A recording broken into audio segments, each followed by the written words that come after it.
And believe me, if I'm getting too personal, just let me know. No, it's fine. I'm not worried about talking about the divorce. I don't want to talk about that. I want to talk about the challenges. One of the things that I love about, diving into the world of Leah Bach is that regardless of what's happening in your personal or professional life, there seems to be a really big well of commonality between the two. I don't see a big separation between Leah the person and Leah the realtor. And that, I think, is hugely for the good because I believe in authenticity, especially in branding. No, I totally agree. I think that it is. And I think the challenge is that it's very vulnerable, which is why the comedy was part of it, because it's the vulnerability. It's the, this is my 12th year in real estate. And as you said, the X years. I'm not a spring chicken, if you know what I mean. I'm a little older than you, so believe me. Bach, Bach. Bach, Bach. I think I might have told my age actually on the video. And that's how I know I'm older than you. Okay, fair enough. But it was difficult. I didn't wake up beginning my real estate career, which was my second career, right? I quit other things to do this, and I didn't come from a sales background, and I didn't come from a marketing background. So what I decided was I needed for my well-being to be entirely who I was, forward-facing for everyone that wanted to see it. I know I'm not for everybody, and that's okay. Oh my God. I love that because that's how I live my life. And I think that's part of the wisdom that comes with being a little bit older. When you're young, you try to be friends with everybody. You try to front in incredible ways. Sure. You do things that you frankly don't like because you're told you're supposed to like it. And then you get to the age where you're like, no, I don't like that. No, not doing that. And by the way, you can't handle the heat in my kitchen, so I'm okay with you leaving the kitchen. If you know what I mean, in terms of personality and stuff like that.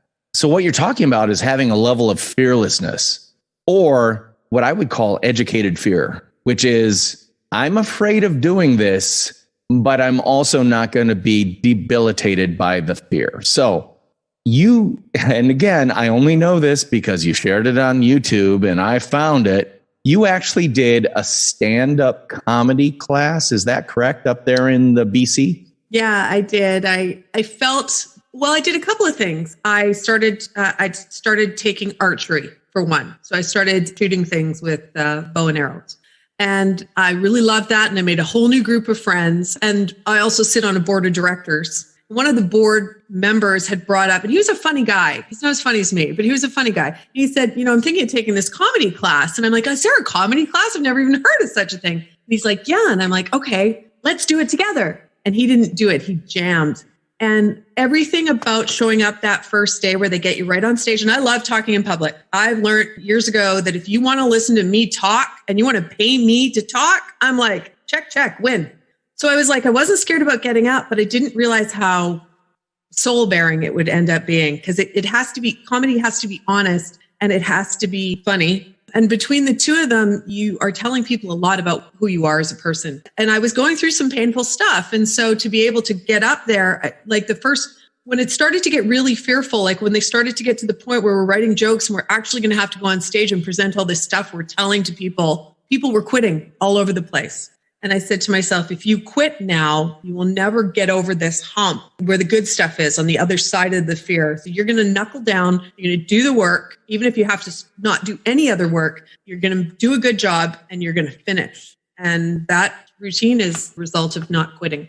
And I applaud you for it because your authenticity comes through it. You're a little bit I smelled a little fear. I think that's a lot of fear. I went blank before I went up. I'm standing there waiting for my turn and I've gone blank. I cannot remember a single joke. And the first 2 minutes kind of reflect, oh yeah, it's coming back. Yeah.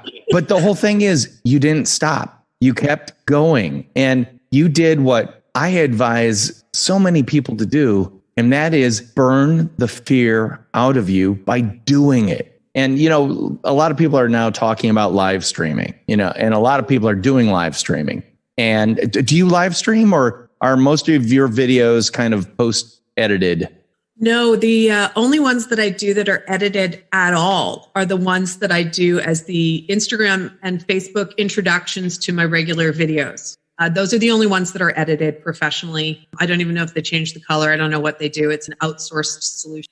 Everything else I do for myself is completely organic and natural. Now, I am, however, starting to stock up on a couple of things to just improve the quality a little tiny bit, to be able to get a gimbal so that it's a little bit smoother. I'm less concerned about lighting and other things, but I am really going to focus on transcription services, because I think transcription services are super important, because I don't always go back to a video that doesn't have it if I'm just like watching TV. But if it's there in writing, I'll be like, oh, isn't that interesting? So I think transcription service is really meaningful. So I'm going to add that into the complement. But I'm starting to do more myself. I'm starting to use home video.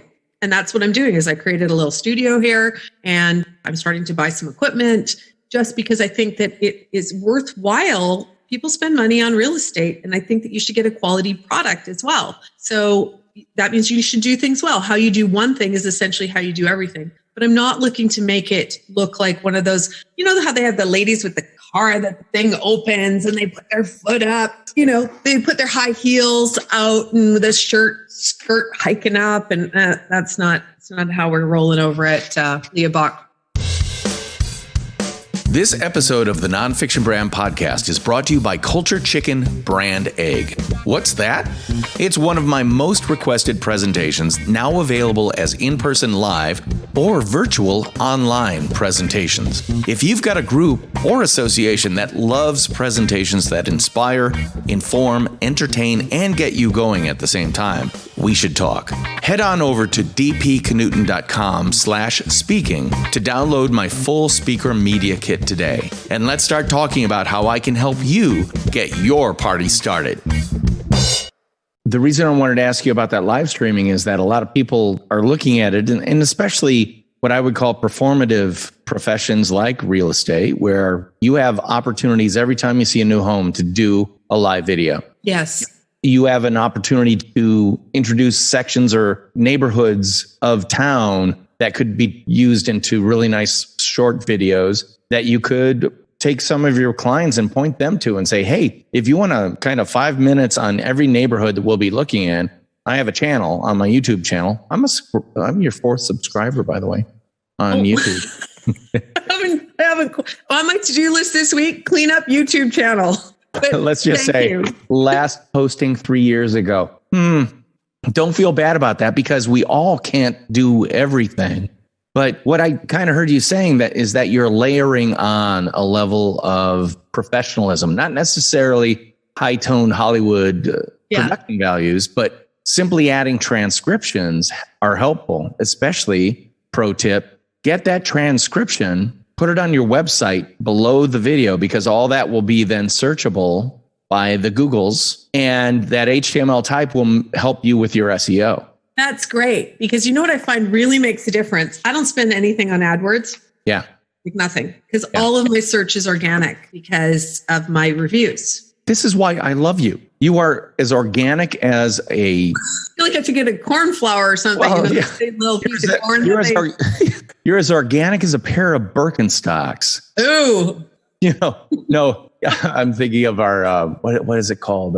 It's where you take your potato peels and you put it in the pile to... Compost? Yeah, compost. You're as organic as a compost pile. Wow, you get away with the ladies, DP. I do, which is why I retained my virginity way into college. Let's just put it that. Too much information, but that's what Leah brings out in you. A whole lot of information. By the way, I'm talking to Leah Bach. I didn't introduce you in the first episode, but that's okay, because Leah Bach is so cool. You're going to want to seek her out online. You can find her at leahbach.com. That's LeahBach.com, even though she's in Canada. And seriously, just go to the website, poke around her professional website, and look at that picture of beach girl. I mean, it looks like it should be on a Beach Boy cover, kind of like I almost expect to see some surfboards on the hood of that thing or on the top of that car. And some of my social media does show that I do surf, actually. Oh, and cool. And paddleboard. And so we went to Hawaii. I took the kids last Christmas. Oh, I was so thankful to get away with them for that time, because they are older, right? They don't always want to spend time with their mom. Yeah. We went surfing and it was awesome. Awesome. Well, I want to talk to you about kind of the strategy that you take on your social media, because obviously your website is very 100% professional, realtor oriented. You've got Instagram, which is, I'm going to say 75% professional with a smattering of personal, just to kind of humanize you and all that stuff, which I think is great. And your Facebook is understandably very family, very personal oriented, right? The Instagram strategy, when I started, I did very much the branding, the blue, the planning, the quotes. Like if you go deep into the old Instagram, which I probably should delete, but I just never get around to it. That's a good outsourced solution. I should look into that actually. I got to tell you, I would leave it because it makes a great journey for people to go on. And you can even say, listen, when I started on Instagram, I was doing what everybody else does, inspirational quotes, or pictures of, blah, blah, blah. But then you can see it develop as I decided to reveal more and more of who I am authentically, primarily as a professional. I don't see a whole lot of swimsuit shots in here. And doesn't mean that there's not one of your kids on longboards out in Hawaii, So cool. There appears to be something more than just I'm being authentic vomit. It appears that there's more of I'm being authentic strategically, what I love to call strategic authenticity. I look at it as it's a reflection of my life. Instagram is different things happen in different places. The Facebook is more placeholder-ish to me. Do you know what I mean? It's like, I like Facebook, but I don't spend that much time in the Facebook realm anymore. So it's more about engaging with the neighbors, staying in touch with the people in the neighborhood, doing a little bit about the house, a little bit about the market. And then I am planning on selling my own home. So I thought it would be interesting just to do a off the cuff video tips on getting your home ready for market. What am I doing really in my own home to get ready for sale? Because I believe everyone underestimates how long it takes to bring a house up to the level where they can get all the money that they could possibly get. But it doesn't need to be expensive. It just needs to be thoughtful. And it takes time if you want to do it for free. So that's where the video sort of series started, of just doing the makeup less, hair in the messy bun. This is what I'm working on the house today. So that's Facebook. And I'll probably add more personal video there than on Instagram. I don't know that Instagram drives a lot of marketing. It's sort of like just a social proof place so far. I'm not seeing much more than a social proof sort of evidence of existence. But there I look at it as the storyboard is my life. I work a lot. And when I'm not working, I'm working out at the gym, I'm driving my Jeep, or I'm out surfing or cooking. I love to cook. So I just throw the stuff that I love and that you may love it too. And if you don't love it, well then, I'm probably not your people. And that's okay. Go find your people. That's really interesting because most realtors would take it from the point of view of everybody's my people. And I must attract everybody all the time. Therefore, I'm going to be not specific in any little way whatsoever. And it appears to me that you're just really comfortable in your own skin, whether it's your professional skin or your personal skin. Yeah, I work on it. Like I read. The separation was hard. I went into therapy. I went and saw a counselor to help me work through my stuff in a way that was, as fast as I really could. I wanted to clean it up, right? And in that process, what I learned was that your gift to the world is just exactly what you are. And you won't be for everyone. And you'll know that you won't be for everyone. And you're doing a great job if people don't like you. Oh my God. Oh, guess what the poll quote from this episode is going to be? But it's so flippin' true. It has to be. It has to be true. Yeah. And your voice is valuable because you're the only one who has it. Exactly. It's the reason everybody's valuable. They all have a truth. They all have something to share. They all have a gift. It's whether or not they'll show it or give it or recognize it, because a lot of people are scared to be themselves. Yeah. I work in advertising and I feel guilty about it from the point of view that advertising has convinced us that we have to do certain things a certain way and have a certain lifestyle. But I see a lot of that breaking down as people discover, no, there's nothing wrong with me being 25 years old and bumming my way through Europe and Southeast Asia and crewing on a boat for a while. By the way, without going into too much psychodrama, the funny thing is people in my familial group are very free spirit. I'm thinking about one person in particular. And this kid is well, he's not a kid anymore, but he's one of those guys. My wife and I used to say he could fall in a pile of manure and come out smelling like a rose because he ends up in, I don't know, Martinique, and he doesn't have a job. He ends up crewing on a rich guy's yacht. That rich guy hires him to go to Burning Man with him. He does such a great job kind of running things. He puts him as manager at a restaurant. Now he's the owner, but it's just this serendipitous goodness that happens because he truly is being authentically himself, which is, I don't think I'm going to be comfortable working as a mortgage broker or, a banker or something like that. Oh yeah, totally. I got a kid like that. She is 17 years old, saved up a lot of money and went with her boyfriend to Australia and Asia for a year. Then she came back, saved up more money, got in her little van that she created and drove through Mexico for 8 months. And if COVID hadn't hit, she'd probably be in Europe today. And it's the same thing. It's like those that take care of themselves and take initiative, knowing that everything is figure outable. Right. Knowing that everything is figure outable, those people that take advantage, to those who are given, everything will come, right? Because they take initiative. You get it done because it's important and you care and you have integrity. And it's like people recognize that and they love it. And then good things happen because you work, you make the sacrifice. Hey, nonfiction branders, did you know I wrote a book? Well, I did, and it's called RotoMA, the ROI of social media top of mind. I wrote it with my colleague Spencer X. Smith, and it's all about RotoMA, an acronym that means Return on Top of Mind Awareness. Best-selling author and NYU Stern School of Business professor Scott Galloway called it a book that starches the fluff from social media and helps managers allocate capital and find the unicorn among unicorns, ROI. And Chief Content Officer at Marketing Profs, Ann Handley said, this isn't just a practical way to think about the return on social media, it's also a spot-on, accurate way to reframe your social efforts. Check out all the 5-star reviews on Amazon by searching RotoMA, ROTOMA. Pick up your copy today and start building your personal, professional, and small business brand the RotoMA way. Yeah, I was watching a documentary yesterday, and they threw a quote up on the screen, and I can't remember it perfectly, but it was along the lines of, near the end of your life, you're not going to look back and regret the things you did. You're going to regret the things you didn't do.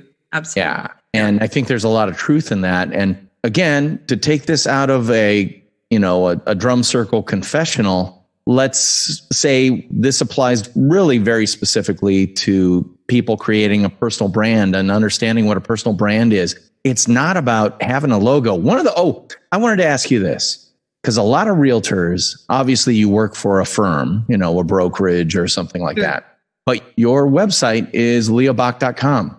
Yeah. It's not some layer that you reside under. It's not a company name. Why? What is your thinking behind having leahbach.com? Because I think that the brand, that the affiliation link, who your brokerage is a small portion of what you are. I think that it's important that your brokerage brand is congruent with your own brand, right? I mean, I wouldn't be the agent that I am if I worked for some of the other brokerages. I won't go into why. But I chose RE/MAX because it's a national brand, well respected. I like the whole idea of classy, sassy, and a little smart-assy because that is sort of what I am. I'm stable and conservative with a cream cheese frosting of humor, sensibility, and love. And between those two things, that responsibility base, being responsible for other people, taking that very seriously, that seems to be a RE/MAX trait, right? It's a long-standing, reliable brand, and that's me. I'm reliable. I'm going to show up. So that is a fit, but the rest of it is me, and I can take me anywhere and I can apply another brand. If something happened to RE/MAX tomorrow, they had a terrible accident, they made some really bad choices like Volkswagen. Right. I don't want to be affiliated with that. So I need to know that my goodwill, my brand, I can take with me everywhere I go. So it leads. Not top end crazy, not low rent, RE/MAX, nice solid brand. Well, and this is one of those things I want to outline and highlight for people. that she just said her brand is portable and it goes out the door with her whenever she has to go out the door. There's an old advertising saying that the ad agency goes down the elevator every day. And what they mean by that is it's the people in the ad agency that make the ad agency. That's the old school definition of an ad agency. Now it's where ad agencies are going is they're so programized. They're so AI driven. They're so SEO optimized and all that stuff that the human element is rapidly being taken out of things. And I love to scream at anybody working in an ad agency right now. What do you think about your job there is that AI couldn't do better? Like if you're a media buyer, you buy media for TV ads or print ads or anything like that. Do you think AI is not going to be able to get a better rate than you? Maybe not yet, but within 5 years, 10 years on the outside, if you're a media buyer, you're out of a job. So you better stop doing the job and start building a brand that allows you to take everything you know, your what I would call your expertise, and apply that wherever they need that expertise. The ad agency business to me is fascinating because the creativity of some of the things that you've seen, it's just like, wow, people, how did you ever come up with that idea? Do you know what I mean? I find advertising super interesting. Yeah, well, that side of advertising is, and thankfully I've been able to work on that side of the fence, the creative side of the fence in advertising. And frankly, that's the side of the advertising fence that is not immediately replaceable by our AI overlords. But there will come a time where they'll create good enough work that it will supplant the job of a whole lot of people. So my goal is if I'm a copywriter or a creative director, I have to think like I'm already out of a job. But if I'm a personal brand that builds my level of notoriety, people are aware of me, they understand what I do, how I do it, I'm going to be better off than if I'm just an engine behind a wall. If I said, what's your favorite TV ad? And then said, who wrote it or who came up with the idea? Nobody knows. Nobody's name's on that. Well, guess what? Somebody did, and they're probably brilliant, and you don't know them, and they haven't done the work that they should be doing for themselves, which is create a personal brand. Why? Because then you can be like Leah Bach and say, I'm taking my brand on the road because you no longer fit my brand. How cool is that? So why, as a realtor, do you go to social media marketing world? Was that your first one? No, that was number 6. Whoa. Because what I think is that, one, I don't watch TV. I have a TV, but I don't have cable. And I grew up without TV. My parents never had TV in the house. We traveled all over the world and maybe some newspaper. And when the internet started taking off, like I bought my first computer and learned code and cleaned it up and did all that stuff. But what I knew for sure is that there was going to be a shift, and it's going to be a big shift. And it was coming when print advertising, I couldn't afford TV ads. I couldn't afford radio ads. I could do print, but it seemed so environmentally unfriendly, which goes against one of my core values, right? That I needed a way to be able to tell people that I'm here to help them. And so how could I do that if I didn't have these huge resources behind me? I could hire an agency for $500 a month, but when you're first starting, that's a lot of change, right? Right. So I decided that what I would do is I would invest in myself. I would learn how things are done. I think people are getting ripped off right, left, and center by these social media companies, the Facebook ad ones, because the metrics you're measuring and what you're buying, you have no idea. They're spending pennies and they're selling you a couple of numbers. You think it's okay. And you don't realize it's like everybody else's. It's showing up on the same feeds. It's a waste of money. The Dutch woman in me does not like wasting money. The beginner in me knew that I could understand it and do it better, but I needed some help. Really, truly, I should probably go to the conversion one too, right? Mm-hmm. But instead of going to conversion, I would outsource that and I will focus on the things that are important to me, which is being social, being connected to people, telling them the story of who I am. And if they're interested in the story of who I am and they trust and believe in me, then I can work for them and use that social media to help leverage the eyeballs on their particular properties. And I get a lot of eyeballs. Like my engagement is very high. I don't have a lot of followers, but my engagement is through the roof. I didn't buy the 10,000 free followers for $100. So, and I can measure engagement on the individual posts against the followers. So I can tell who's got real numbers. And my people get a lot of eyeballs on their listings, and people call me to see those listings from the social media, which is where the Instagram comes. Well, I think we're kindred spirits, because I cannot tell you. Well, I can tell you this. How much money have I ever spent on Google ads, any of that stuff? And the answer is zero. Everything I do is organic, or what I like to call carbon-based social media, which is if you saw me post, it's because I just posted it. I didn't schedule it. And believe me, I know it's not optimized. And I know I could be getting better engagement or followers or whatever, blah, blah, blah. But I also know this about me. I'm like you. I've reached the age of authenticity, which is, homie, don't play that. I just don't do that. I am not interested, but I will, if I think there's the possibility of making a real human connection, I will do what I did with you, which is, hey, Leah, want to come on my podcast? I'd love to talk to you about what you're doing, because I love that picture of you in your car. My girlfriend Carly did that for me, actually. So I used to do the professional headshots. I used to go to a guy that did actor and actress headshots. That was his gig. And I would go, and they were nice, but they were also stuffy. And I am not stuffy. And I felt that it told the wrong story about who I am. So I hired Carly to come and take some authentic in the street kind of stuff. And she took that picture and she said, that's the one. And I said, oh, look at my nose. It's all wrinkly. And she's like, it's the one. And she was right. It was the one that when I looked at it, I see myself too. And that's what I want you to see. I want you to see me. And I know that I can show up and be how I come across, because it's organic. It's exactly who I am. And that's all I put out. I don't optimize either. I don't schedule my posts at 12 noon, 12:09, 12:15. I've seen them, but you know what? My followers like my stuff regardless of when I post. That's right. Because they like you, because they've gotten to know the real you. Yeah.